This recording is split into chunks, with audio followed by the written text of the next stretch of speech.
Welcome to CJWinter How-To video series.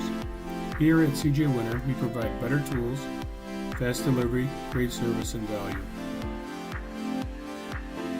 With the spindles turning, advance the cross slide into the full forward position.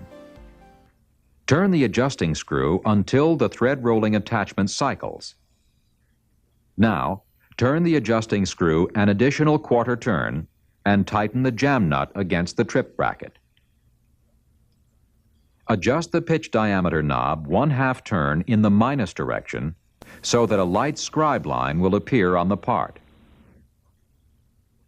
Run the machine through a complete cycle and observe the part closely.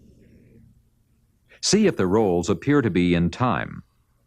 When the rolls are correctly matched, you will have a single spiral line down the length of the part. If a double line appears, the rolls are not matched.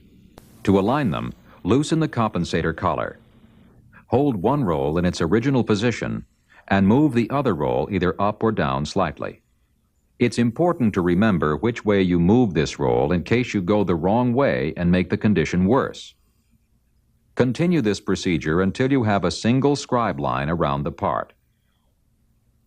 Now begin adjusting the pitch diameter knob in the minus direction. Using a glass or loop, make sure there is a slight crater in the middle of the thread. Both sides of the thread crest should be equal. If not, another minor timing correction is required. Continue adjusting the pitch diameter knob until you reach the high side of the pitch tolerance, or until the go gauge starts.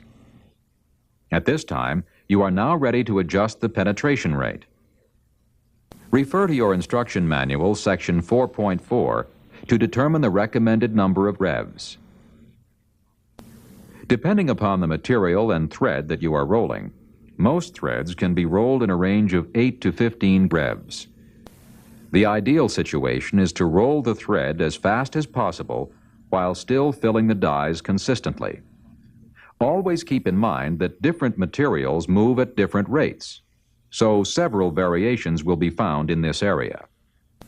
After adjusting the penetration rate, continue turning the pitch diameter knob until pitch diameter is within tolerance and/or the go and no-go gauges fit properly.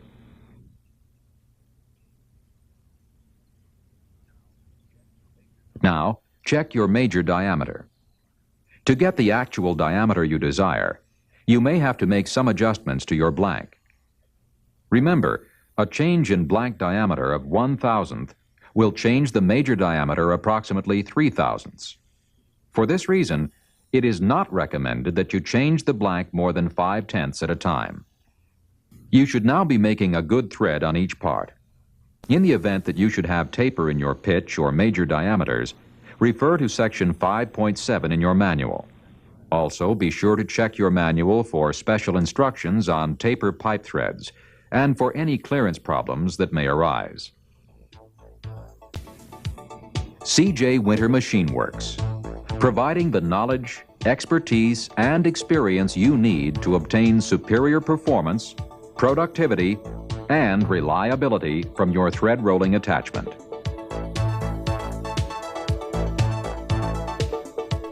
Please visit us at www.cjwinter.com for additional information.